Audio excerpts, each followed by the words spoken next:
Hi guys, welcome to Shrinisha vlogs. ఈరోజు మన ఛానల్లో పకోడా బోండా టేస్టీగా ఎలా ప్రిపేర్ చేయాలో చూపిస్తున్నాను. ఈ వేలో ఒక్కసారి తప్పకుండా ట్రై చేయండి. టేస్ట్ చాలా బాగుంటుంది. ఇది ఈవినింగ్ స్నాక్గా చాలా బాగుంటుంది. తప్పకుండా ట్రై చేయండి. ఈ వేలో మనం ప్రిపేర్ చేసుకుంటే మనకు పకోడా తిన్నట్టు అనిపిస్తుంది, అలానే బోండా తిన్నట్టు కూడా అనిపిస్తుంది. టేస్ట్ చాలా బాగుంటుంది. ఎలా ప్రిపేర్ చేయాలో ప్రాసెస్ చూద్దాము. ఇక్కడ నేను ఒక 2 కప్స్ శనగపిండిని తీసుకున్నాను. తర్వాత ఇందులోకి మన టేస్ట్కి సరిపడా సాల్ట్ యాడ్ చేసుకోవాలి. అలానే మన టేస్ట్కి సరిపడా కారం పొడిని కూడా యాడ్ చేసుకోవాలి. ఇక్కడ నేను 2 టేబుల్ స్పూన్స్ కారం పొడి యాడ్ చేసుకుంటున్నాను. అలానే కట్ చేసి పెట్టుకున్న పచ్చిమిర్చి కూడా యాడ్ చేసుకోవాలి. తర్వాత ఇందులోకి 1 కప్పు కరివేపాకుని యాడ్ చేసుకోవాలి. అలానే 1 కప్పు కొత్తిమీరను కూడా యాడ్ చేసుకోవాలి. ఇలా కొత్తిమీర కరివేపాకు ఎక్కువగా వేసుకోవడం వలన బోండా చాలా టేస్టీగా ఉంటుంది. అలానే ఇందులో కొంచెం 1 పించ్ మనం బేకింగ్ సోడాని యాడ్ చేసుకోవాలి. అలానే ఇలా స్లైసెస్గా కట్ చేసి పెట్టుకున్న ఒక 2 బిగ్ ఆనియన్స్ కట్ చేసి యాడ్ చేసుకోవాలి. తర్వాత ఇందులోకి కొంచెం వాటర్ వేయాలి. కొంచెం వాటర్ వేసుకొని మనం అంత లూజ్గా కాకుండా అంత గట్టిగా కాకుండా ఇలా వీడియోలో చూపిస్తున్న విధంగా సాఫ్ట్గా మిక్స్ చేసుకుంటే సరిపోతుంది. మళ్ళీ ఎక్కువ వాటర్ ఏమీ వేసుకోవాల్సిన అవసరం లేదు. కొంచెం కొంచెంగా వాటర్ వేసుకుంటూ ఈ కన్సిస్టెన్సీలో మనం మిక్స్ చేసుకుంటే సరిపోతుంది.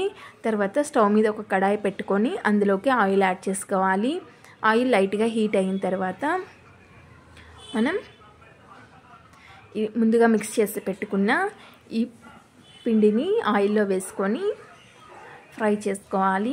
ఎక్కువ వేయకుండా కొంచెం కొంచెంగా వేసుకుంటూ బోండా బాగా ఫ్రై అయ్యేటట్టు ఫ్లేమ్ మనం మీడియం టు లో ఫ్లేమ్లో పెట్టుకొని అన్ని బోండాలని వేసుకొని ఫ్రై చేసుకోవాలి.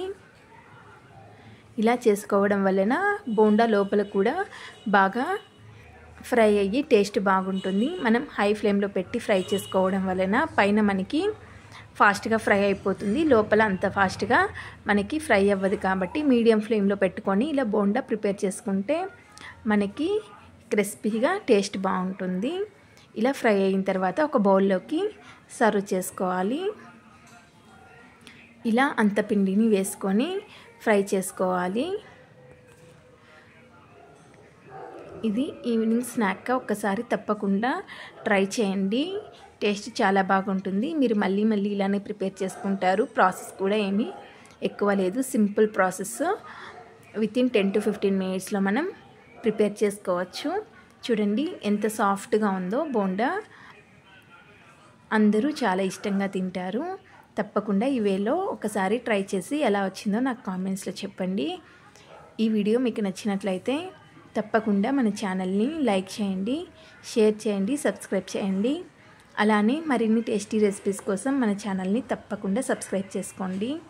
అలానే మీ ఫ్రెండ్స్ అండ్ ఫ్యామిలీ మెంబర్స్కి కూడా మన ఛానల్ని తప్పకుండా షేర్ చేయండి.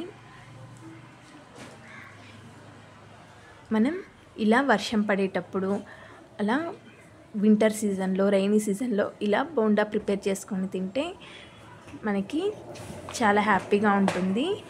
అందరూ చాలా ఇష్టంగా కూడా తింటారు.